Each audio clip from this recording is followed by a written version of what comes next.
Shalom, perkenalkan nama saya Agung Carlos Kemaulili dengan NIM 103-2024-0091. Saya adalah mahasiswa semester 2 dengan program studi Manajemen Pendidikan Kristen di Institut Agama Kristen Negeri Kupang. Pada kesempatan kali ini saya akan membahas materi pendidikan inklusif dengan poin pembahasan perencanaan pendidikan inklusif. Materi kali ini kita akan membahas 4 poin pembahasan. Yang pertama, pengertian, tujuan, prinsip-prinsip, dan juga jenis. Dalam pengertian, kebijakan pendidikan inklusif mengacu kepada peraturan perundang-undangan yang berlaku di Indonesia. Undang-Undang Dasar 1945 Pasal 28H Ayat 2 menyebutkan bahwa setiap orang berhak mendapat kemudahan dan perlakuan khusus untuk memperoleh kesempatan dan manfaat yang sama guna mencapai persamaan dan keadilan.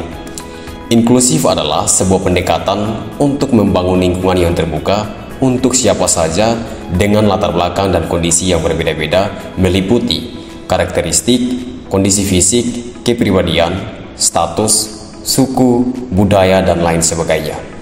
Permendiknas nomor 70 tahun 2009 Permendiknas nomor 70 tahun 2009 tentang pendidikan inklusif bagi peserta didik yang memiliki kelainan dan memiliki potensi kecerdasan dan atau bakat istimewa menyatakan bahwa pendidikan inklusif adalah sistem penyelenggaraan pendidikan yang memberikan kesempatan kepada semua peserta didik yang memiliki kelainan dan memiliki potensi kecerdasan atau bakat istimewa untuk mengikuti pendidikan atau pembelajaran dalam lingkungan pendidikan secara bersama-sama dengan peserta didik pada umumnya. Yang berikut tujuan pendidikan inklusif.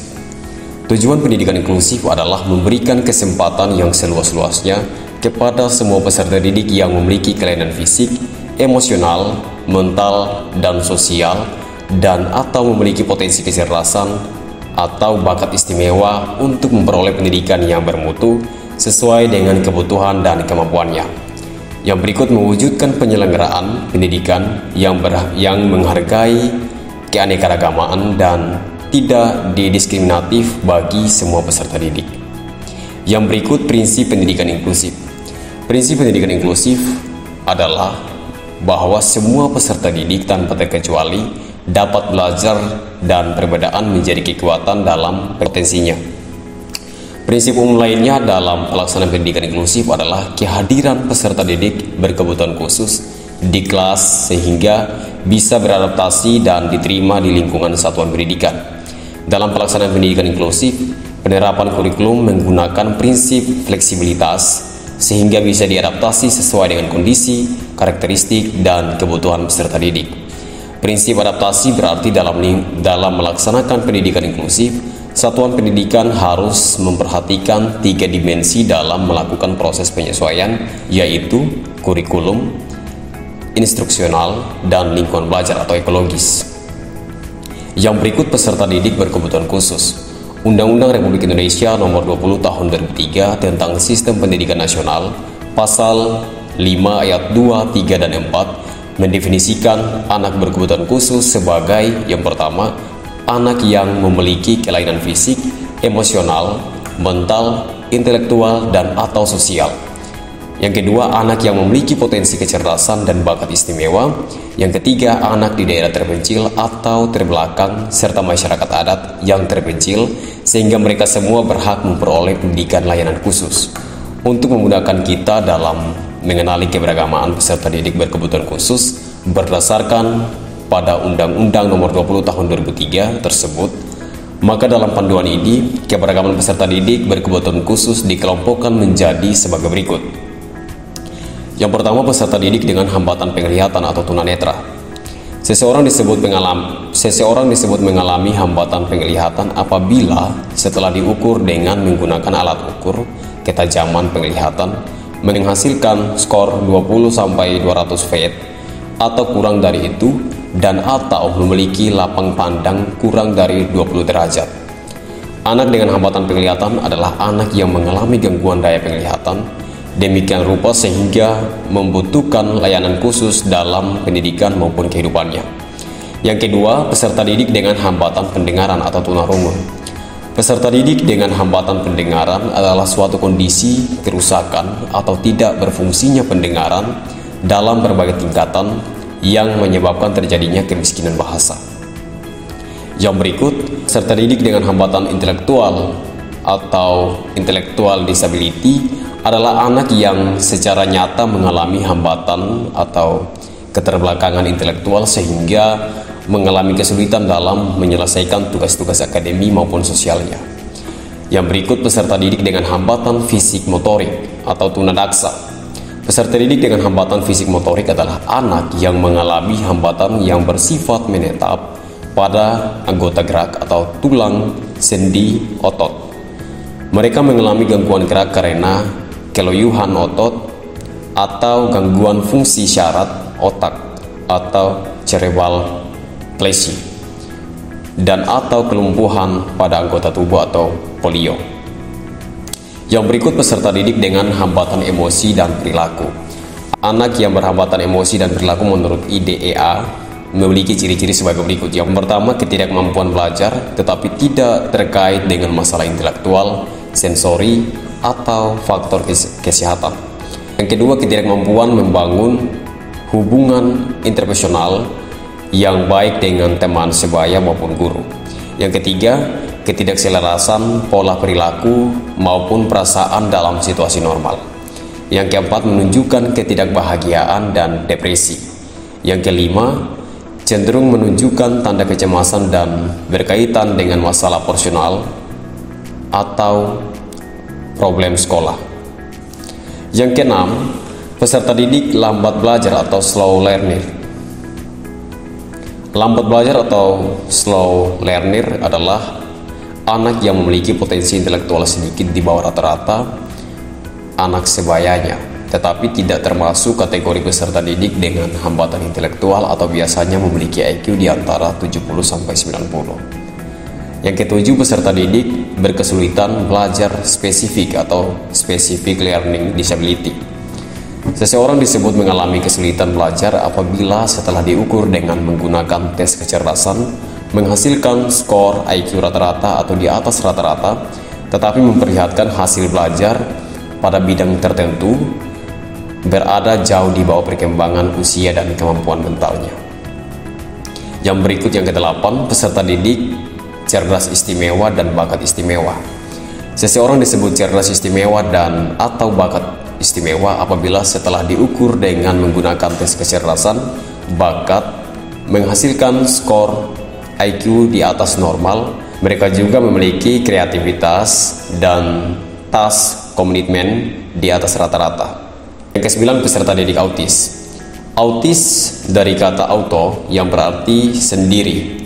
ASD sering diartikan seorang anak yang hidup dalam dunia sendiri. Autis merupakan sebuah hambatan perkembangan yang dialami seseorang dalam masa pertumbuhan dan perkembangan di mana penyandangannya memiliki kekhasan utama, yaitu hambatan interaksi, komunikasi, dan perilaku. Yang ke-10, peserta didik ADHD. Istilah hiperaktif yang banyak dikenal masyarakat sering muncul dengan istilah ADHD. Istilah tersebut menunjukkan kepada anak yang mengalami gangguan emosi dan perilaku yang biasanya ditandai dengan satu atau lebih dari 3 ciri berikut. Yang pertama, kesulitan melakukan konsentrasi atau mencurahkan perhatian dalam waktu yang relatif lama. Yang kedua, adanya gerakan yang berlebihan atau kesulitan untuk diam. Ketiga, perilaku impulsif, yaitu kecenderungan untuk bertindak sehendak hatinya. Yang berikut, langkah-langkah pelaksanaan pendidikan inklusif. Ada 9 langkah dalam penyelenggaraan pendidikan inklusif. Yang pertama, masa transisi. Masa transisi merupakan masa belajar peserta didik untuk mengenal tempat baru, sistem baru, dan cara belajar yang baru.